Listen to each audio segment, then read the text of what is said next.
Buenos días, tardes a todos. Ayer estaba platicando con los varones y decíamos, bueno, una de las cosas que tenemos que cuidar es nuestra alimentación. Y decía, bueno, ok, vamos a obviar esa parte, ¿sale? Porque sí estamos bastante bien atendidos. Muchas gracias por el cariño que nos han mostrado cada uno de ustedes, por cobijarnos. Nos sentimos muy agradecidos, muy protegidos y hasta consentidos. Gracias por este tiempo que nos han dado. Comentaba con algunos hermanos antes de este fin de semana, vine una vez a Guadalajara cuando tenía como 10 años y no había vuelto a regresar hasta el día de hoy. Así es que no conocía absolutamente nada prácticamente, pero es un gusto estar con ustedes. Trabajar en la obra del Señor es una bendición, y ver cómo el Señor ha hecho su obra en diferentes lugares, de diferentes formas, es un gusto. Gracias por lo que Dios está haciendo en esta iglesia bíblica Rey de Reyes. Bien, pues vamos a meditar en la palabra de Dios. ¿Está bien? ¿Sí? ¿Todos tienen su Biblia en mano? ¿Sí? Ok. Pues vamos a trabajar con esto. Cuando tenía alrededor de 18 años, hace poco tiempo, muy poquito, no saquen cuentas, pero mi primer carro fue un bocho. ¿Y quién de los que somos generación 70s para adelante no quiso tener un bocho o no tuvo un bocho? Mi bocho era de lo mejor. Para mí era casi un avión, pero pues era un bocho.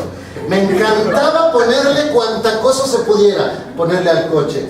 Así que el bocho ve que se abría bien fácilmente. Con cualquier cosa se abrían los bochos. Entonces compré mi bocho y le puse el estéreo dentro de la cajuela de guantes y lo prendía desde afuera. Le puse un ventilador para que me echara aire. No era clima, pero ya tenía ventilador el bocho. Le había puesto cuanta cosa, el volante con su protección. Vamos, nada más le faltaba el tablero con peluche. Y no se lo puse porque los bochos no tienen tablero. Pero yo estaba fascinado con mi bocho. Para mí era el Porsche. Así que un día fui a una sección de la ciudad de Puebla que se llama la 46 Poniente. Ahí venden todo tipo de cosas para carros, de todo. Todos los rines, llantas, estéreos, todo que se roban, van y quedan en la 46. Y entonces tú puedes ir a comprar tu misma llanta que te robaron a ese lugar.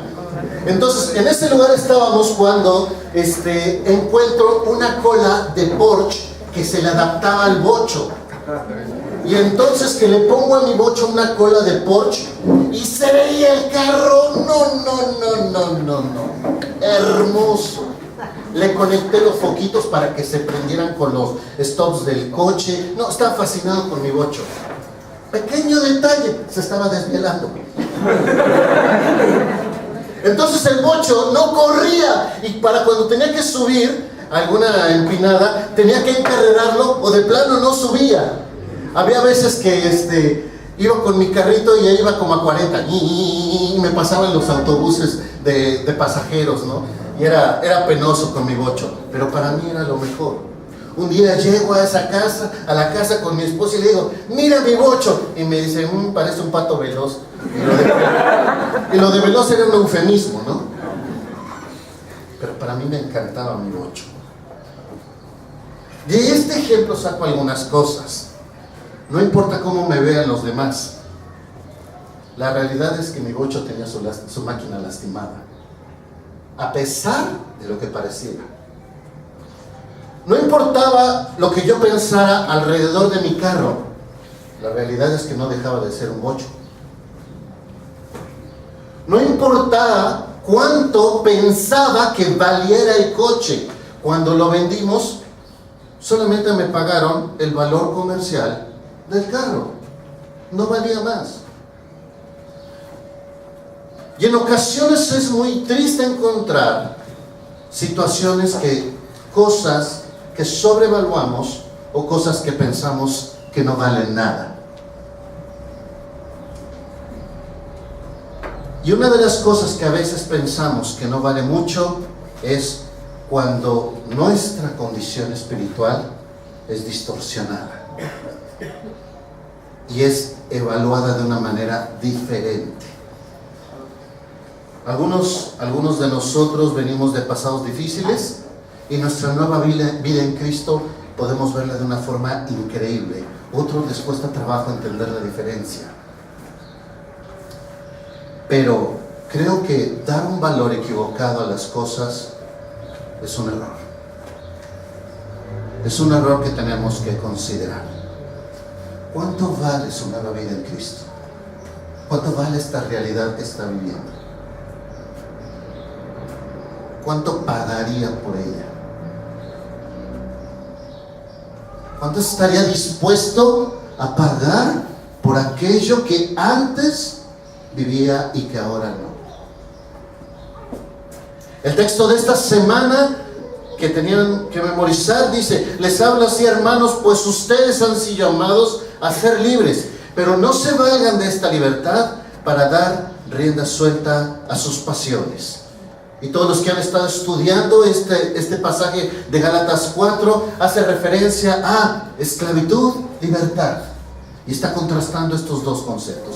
Así es que vamos a ver algunos textos del capítulo 4 de Gálatas y vamos a sacar esta referencia de esclavitud y libertad para nuestra nueva vida en Cristo. Gálatas capítulo 4 verso 8, por favor.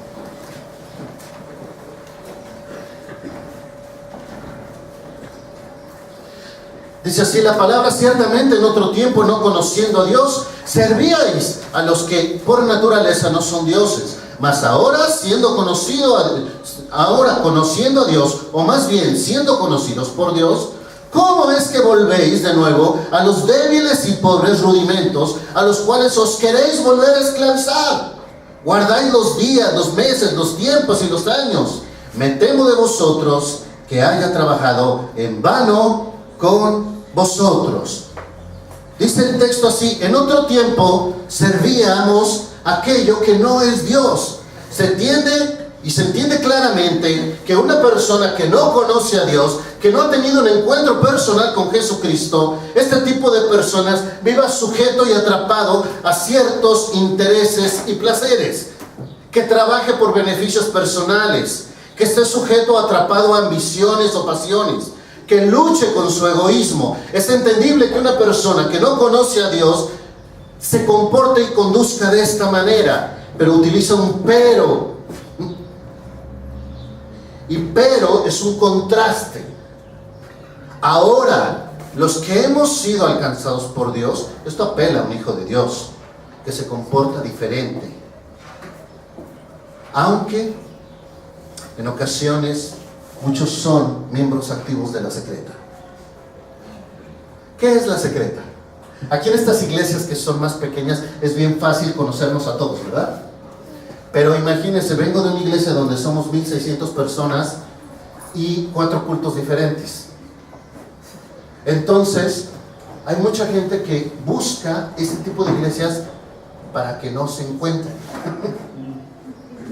y queden escondidos, para que no se note. Es fácil estar en un entorno de estos. Pero yo lo quiero llevar a una reflexión.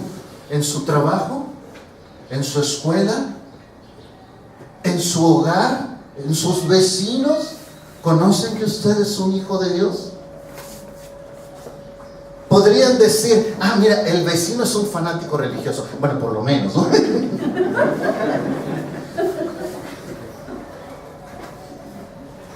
Algunos preferiríamos que no dijeran que son cristianos, pero eso no es aquí, eso sucede en Puebla. Dice, pero ahora, los que hemos sido alcanzados por Dios, y enfatiza esta pregunta: ¿cómo es que se vuelven de nuevo a los débiles y pobres rudimentos, a los cuales quieren volver a ser esclavos? Hermanos, eso es todo el argumento de esta sección. Todo el argumento. ¿Cómo es que quieren volver a hacer lo mismo?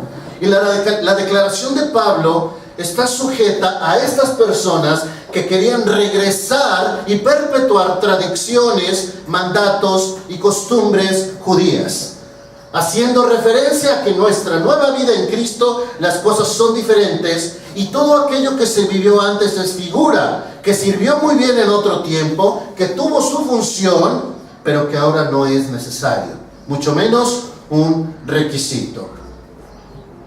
Cuando mis hijos estaban pequeños, imaginen a lo mejor una edad, cuando uno tiene a los hijos pequeños es muy propio llevarlos de la mano, ¿verdad? ¿Por qué? ¿Por qué? ¿Porque se cae? ¿Por qué más?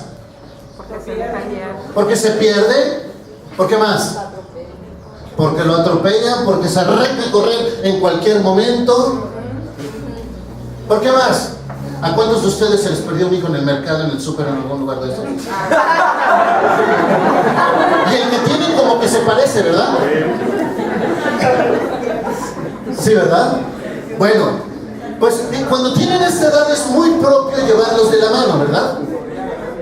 Y tantito se sueltan, no, aquí. Y como que aprietas la mano y el niño.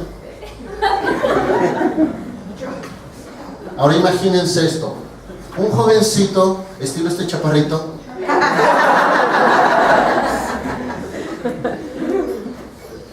tiene 13, pero imagínense lo de 20 años, que fuera de la mano de su papá, en la calle.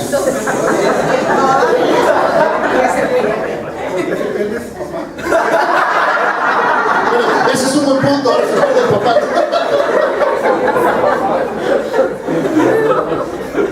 Y no sé aquí en Guadalajara, pero si yo veo a dos hombres tomaditos de la mano en el Zócalo de Puebla, diga, se me hace que... No sé aquí, pero allá. Tiene una función en una etapa de vida, tiene un propósito de ser en una etapa de vida, en otra etapa de vida es improcedente, no tiene función alguna. La vida en la ley tenía una función y tenía una caducidad. Ya no tenía una función para la nueva vida en Cristo. Y uno de los hombres más respetados, un fariseo, quería enseñar que su orgullo de vida ya no era un concepto vigente y que tenían que aprender una nueva forma de vida. Lo más tremendo de esto para nosotros hoy en día es que en muchas ocasiones los cristianos somos iguales, no hablando de costumbres judaizantes, sino de tradiciones sociales, o peor aún, de tradiciones religiosas. Miren, le voy a hablar de 3 ejemplos. Una de las ventajas de ir a otra iglesia es que no conocen a los hermanos de la otra iglesia, entonces puedo hablar de ellos sin decir nombres y no van a saber de quién hablo. Servicio de 15 años, se me acerca la mamá, pastor, queremos celebrar los 15 años de mi nena muñeca chula hermosa, ven. Está bien, qué padre, vamos a hacer el servicio religioso. Sale, planeamos el servicio, 45 minutos, tenía que haber Biblia, tenía que haber muñeca, tenía que haber zapatilla, tenía que haber anillo de promesa que se va a guardar para su matrimonio, va a quitarse el anillo de los 15 años para colocarse el anillo de compromiso. No, todo un rito hermoso. Y hacemos el servicio. Y cuando estamos esperando el servicio, llega la limusina con la quinceañera. Y yo, órale. Hacemos el servicio bien bonito, hasta lloraron. Y después de eso, se fueron a un salón. Se dio bebida hasta dejar estúpidos a más de uno. Se emborracharon varios. Se pusieron a bailar y a cantar cosas que ni entendían. Y después de 7 horas, de estar deshonrando a Dios, ¿dónde quedó el servicio de 15 años? Pero tiene que tener servicio de 15 años. ¿Por qué? Porque las quinceañeras tienen que tener su introducción a la sociedad. ¿Van conmigo en la idea? hoy en la mañana, domingos por la mañana, ya salimos, vamos hacia la iglesia, no falta el obsesionado de que tenemos que llegar a tiempo, vamos trabajando y no falta la tortuga de casa, ¿verdad? Yo no voy a decir quién, ustedes saben esos ejemplos. Y entonces el obsesivo, bueno, ya vámonos, órale, que vamos a llegar tarde a la iglesia, apúrense, ay papá, ya órale, apúrense. Y entonces para cuando llegan al coche, ya están enojados. Y entonces el silencio dentro de la unidad, ¿no?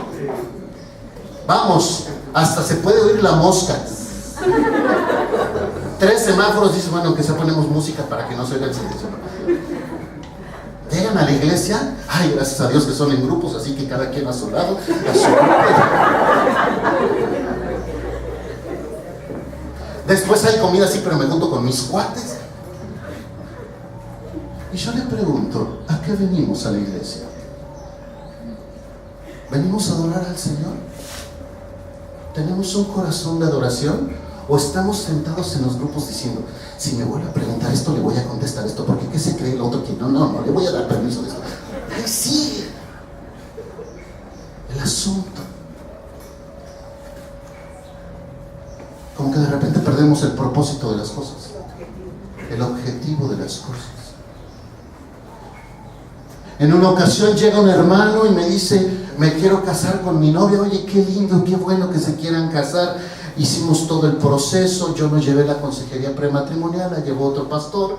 Después llegamos a la boda, ahí estamos, una ceremonia linda, qué bonito, se casó de blanco, hermosa, entregada por su papá.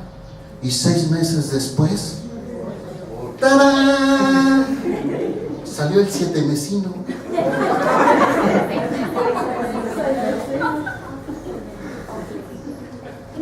Y resulta que llegó al altar fajada para que entrara en el vestido de novia. Porque lo importante es casarse de blanco. Porque lo importante es la bendición de Dios. Si está embarazada o no, eso no es tan importante.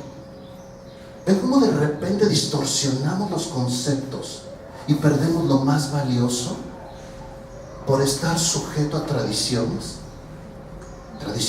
humanas que no son necesariamente en muchos de los casos resultado de algo que glorifique a Dios? Yo estoy a favor de los servicios de 15 años, a favor de las bodas, a favor de todo esto, no me malentienda. Lo que estoy diciendo es cuando esto es por encima de una conciencia limpia.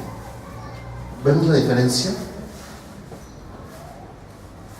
Esto revela condiciones espirituales de manera degradada. Dice el verso 11, me temo de vosotros que haya trabajado en vano con ustedes. Me temo que todo lo que han aprendido no haya sido suficiente para que ustedes transformen su corazón.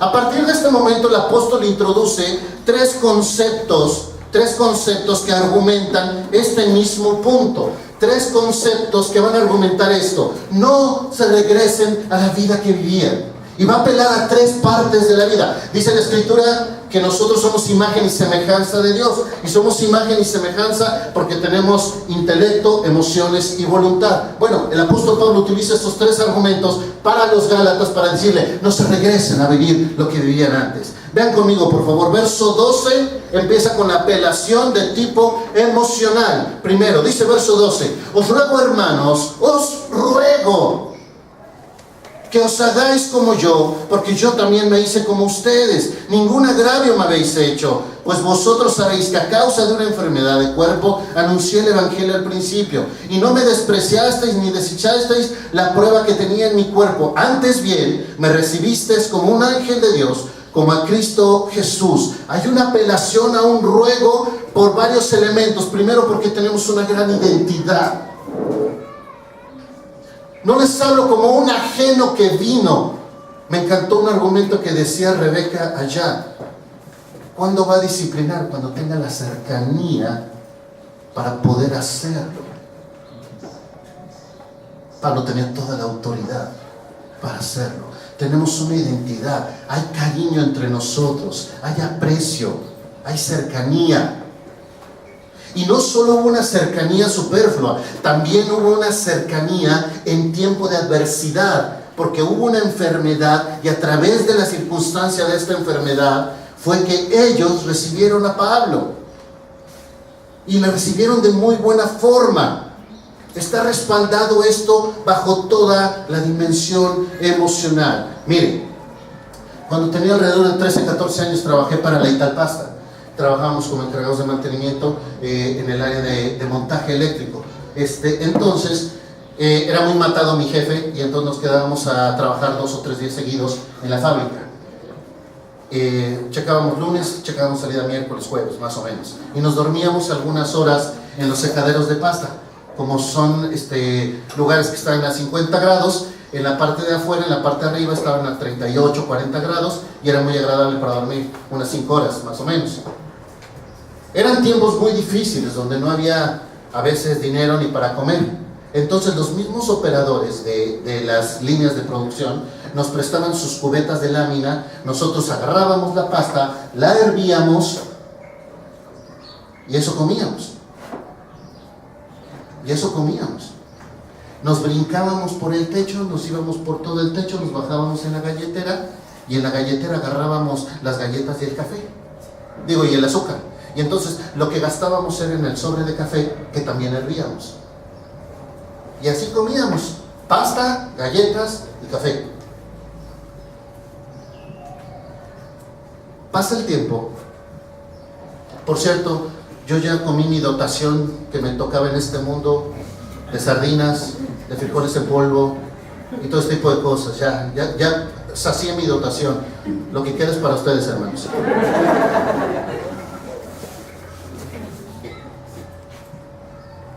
Y cuando ves esa situación en una persona que no valora lo que tiene, cuando ves esa situación en una persona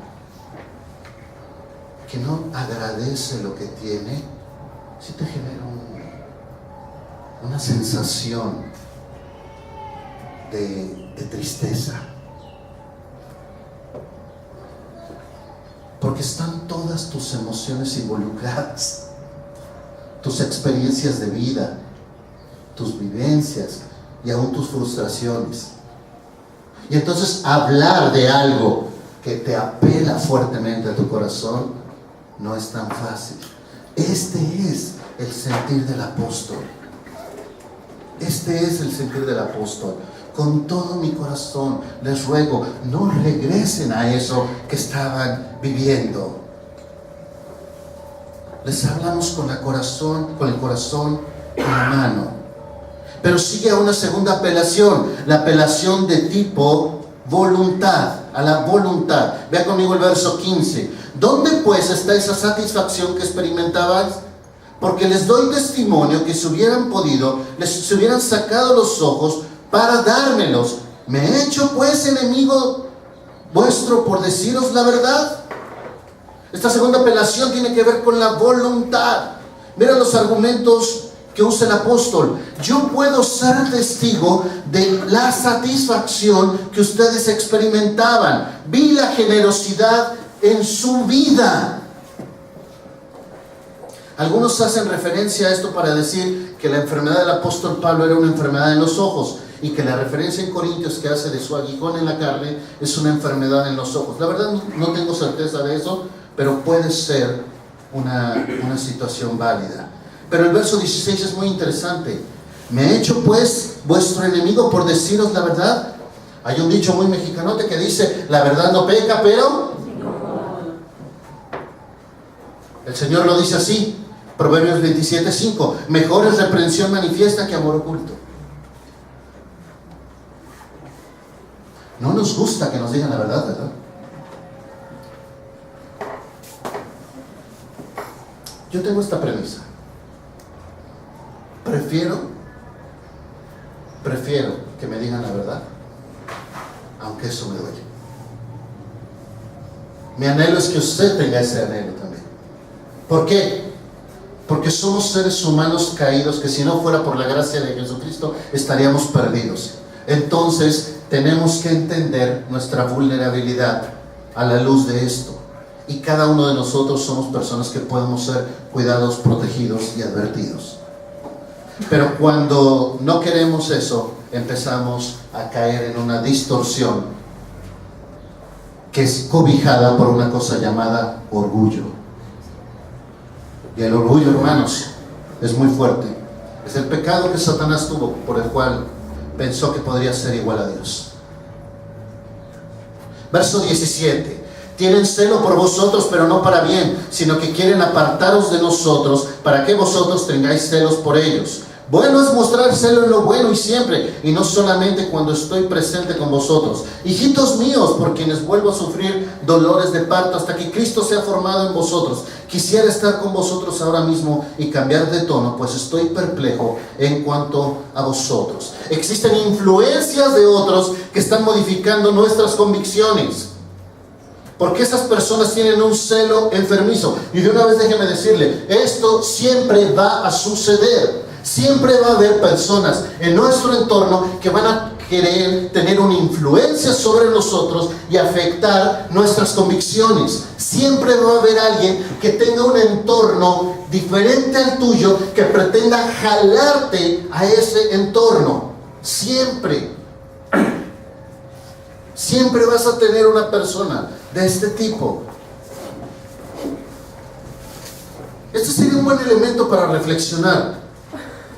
Cuando estoy con una persona que no conoce de Dios, ¿Él es influencia para mí o yo soy influencia para Él?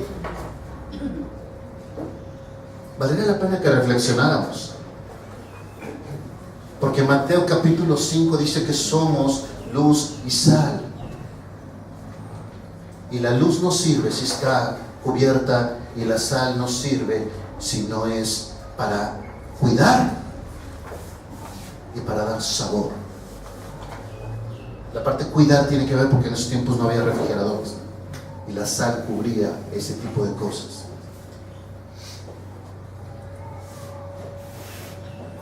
El asombro es de desconocimiento del apóstol. No puede entender lo que ha sucedido.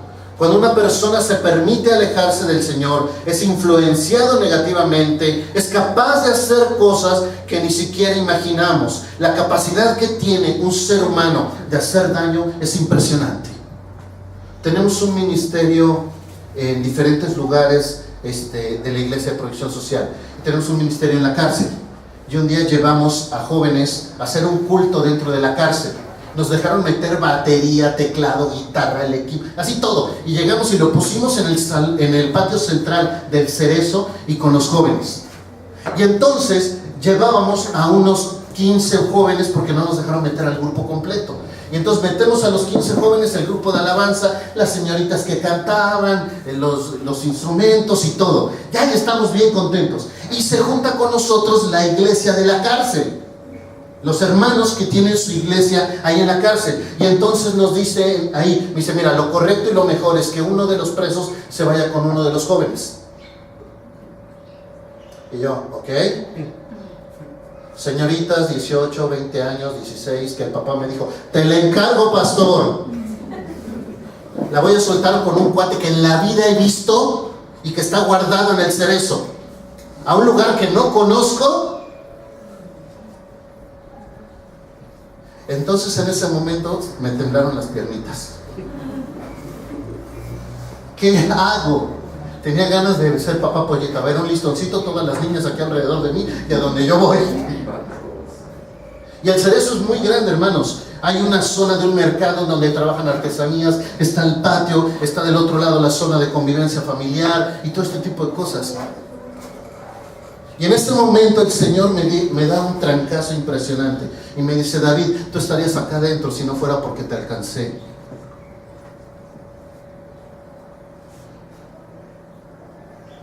Y es verdad.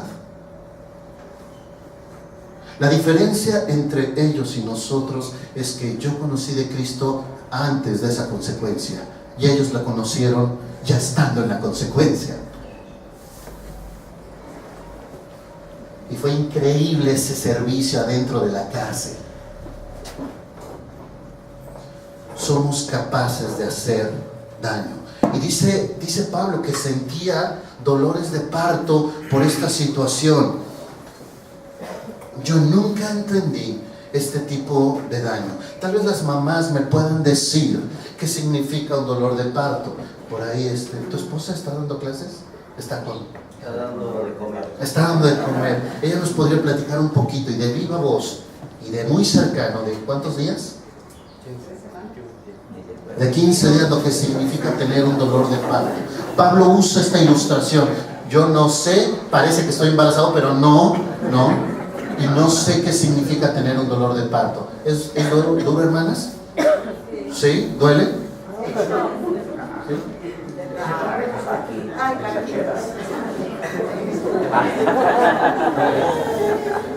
Déjeme decirle aquello que fue el más grande dolor que yo he sentido. Y no fueron piedras en los riñones.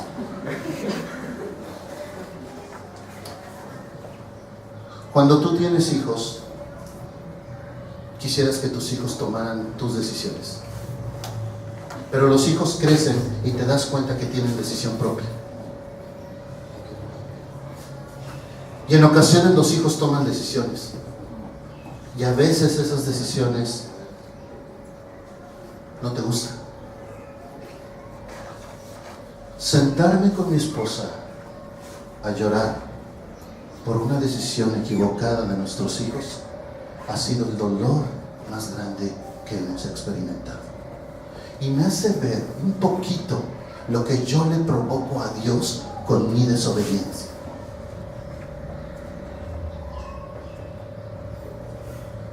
Este es el sentimiento del cual está hablando Pablo. Me duele que tome estas decisiones. Me duele si ustedes habían conocido, vivieron, experimentaron, sirvieron, se gozaron, ¿por qué se regresan a esa vida anterior? Esta apelación era la voluntad. Última apelación. Apelación al intelecto. Ya no solo apela a las emociones, ya no solo a la voluntad, ahora apela al intelecto. Dice el verso 21, decidme, los que queréis estar bajo la ley, ¿no habéis oído la ley? Porque está escrito que Abraham tuvo 2 hijos, uno de la esclava, el otro de la libre, pero el de la esclava nació según la carne, mas el libre según la promesa. Y empieza una serie de contrastes que ustedes ya estudiaron en sus grupos. Hago un pequeño resumen. Ismael, que es el hijo de Agar, nacido de Agar, es esclavo, pero Isaac es nacido de Sara, la esposa. Ismael es producto de la voluntad humana, Isaac es producto de la voluntad divina. Ismael cumple una expectativa humana, un heredero para Abraham, pero Isaac cumple la expectativa divina, un pueblo de Dios. Ismael busca alejarse de Dios, pero como en el monte Sinaí, Isaac busca acercarse Dios al hombre. Ismael es nacido en la carne, Isaac nacido en el espíritu. Ismael fue desterrado e Isaac fue el heredero. De manera tal que el apóstol menciona 2 veces más esto. Así que, hermanos, nosotros como Isaac somos hijos de la promesa, en el verso 28. Y en el verso 31 vuelve a decir, de manera, hermanos, que no somos hijos de la esclava, sino de la libre. Voy a hablar un poquito de una convicción personal que tengo y que he visto en la iglesia. Conozco personas en la iglesia, dentro de la iglesia, que han hecho una decisión personal por Jesucristo, que han sido bautizados. Algunos de ellos ya están involucrados en el ministerio, que tienen conciencia de su salvación eterna, que saben que son parte del cuerpo de Cristo, es decir, la iglesia, pero viven sin vidas esclavas. Vidas esclavas. Déjeme ilustrar esto de la siguiente manera. Conozco personas con estos recursos, con estas capacidades, que están esclavos a bienes personales. Y su vida gira alrededor de los bienes personales. Y honran más el bien personal que a Dios. Pueden llegar tarde a la iglesia, pero el carro tiene que venir impecable. Pueden pelearse con los hijos, pero cuidado y se surban con los pies sucios.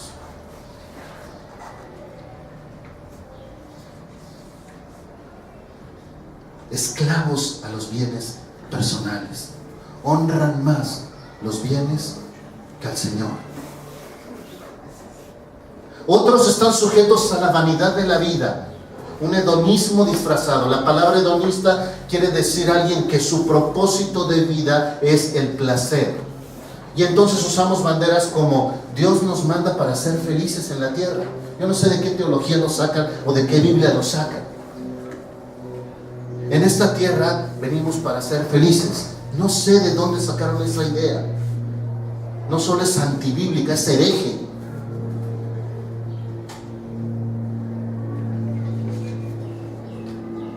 Pero quiero disfrutarlo. Conozco personas que viven esclavos a una situación como esta.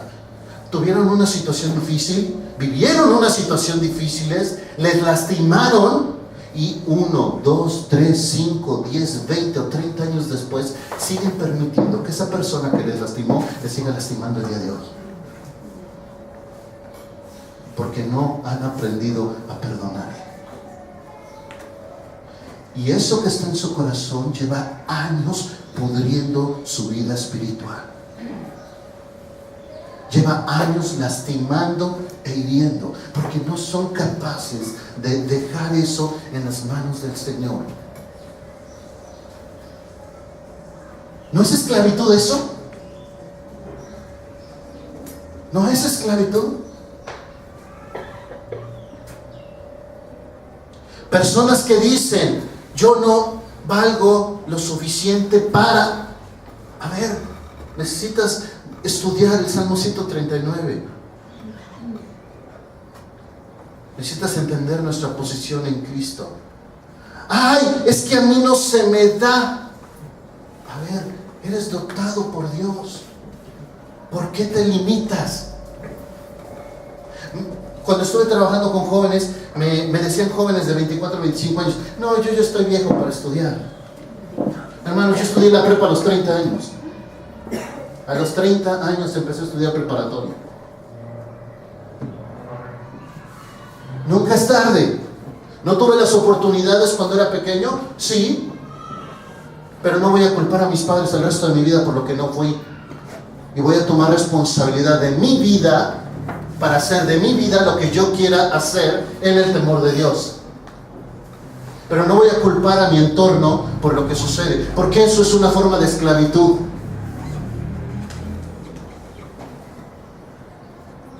Personas que dicen, yo soy enojón, y así soy. A ver, hermano, déjame decirte dos cosas. Primero, Dios no hace enojones. Primero. Segundo, son emociones aprendidas que pueden ser desaprendidas. Es una forma de derrota que tienes en tu vida espiritual y que tienes que aprender a controlar. Pero eso no quiere decir que así soy. ¿No es eso esclavitud? Algunas personas viven esclavos a hábitos de pecado. Ponga usted el pecado que quiera, el que sea, ahí está. Podemos hablar de cosas muy sencillas a cosas muy complejas. Pero decimos creer en Jesucristo, predicamos la salvación por fe, esperamos la venida del Señor, creemos en el cielo, pero vivimos vidas miserables. ¿No es esclavitud eso?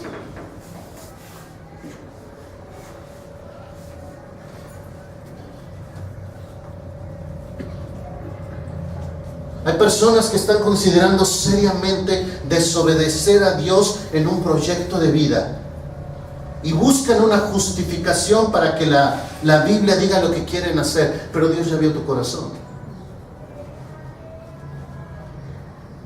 Personas que son esclavos a paradigmas sociales, a paradigmas familiares, y estamos más preocupados por lo que piensa el mundo que lo que piensa Dios. Ahora ve a lo que me refiero cuando el apóstol Pablo dice, si tú ya fuiste rescatado por Cristo, si ya vives una nueva vida en Cristo, ¿por qué te dejas atrapar y sujetar por eso. ¿Por qué te permites este tipo de vida? Y cada uno de nosotros tenemos nuestras propias luchas, ¿verdad? Y tú sabes con lo que estás batallando. Y tú sabes aquello que hoy aquí al frente te costaría trabajo reconocer. Pero Dios sí lo sabe y tú sí lo sabes. Apelo a tu mente, apelo a tus emociones y apelo a tu voluntad para vivir esta nueva realidad en Cristo. Una realidad que testifica lo que decimos. Somos hijos de Dios. Somos cristianos. Vivimos conforme a Jesucristo y somos guiados por su enseñanza y sus principios. Y en el nombre de Jesús derrotamos malos hábitos. En el nombre de Jesús aprendemos a pasar por alto situaciones esclavizantes del pasado. En el nombre de Jesús rompemos paradigmas sociales. En el nombre de Jesús quebramos situaciones de adversidad. En el nombre de Jesús restauramos condiciones que para otros entornos sería imposible, pero en Jesucristo es posible. Esta es mi convicción y esta es la convicción de la cual Pablo está hablando y reta a cada uno de nosotros, los que vivimos bajo la gracia, no se regrese a vivir lo que vivían antes. En el nombre de Jesús hay una nueva vida en Cristo. Cierra tus ojos, por favor, vamos a orar.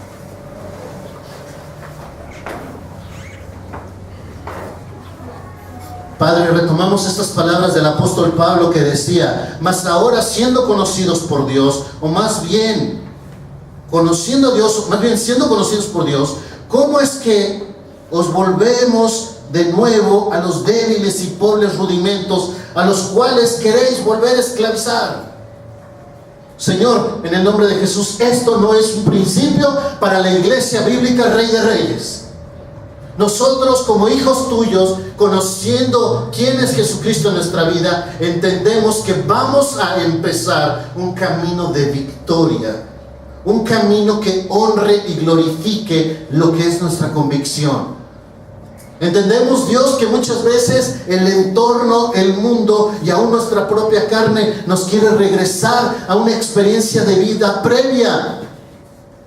Pero Señor, con Cristo estamos crucificados y ya no vivimos nosotros, sino que Cristo vive en nosotros. Y si tú crees esto, glorificamos a Dios por esto. Y conmigo contesta: amén. A ti sea la honra, Padre, en el nombre de Jesús.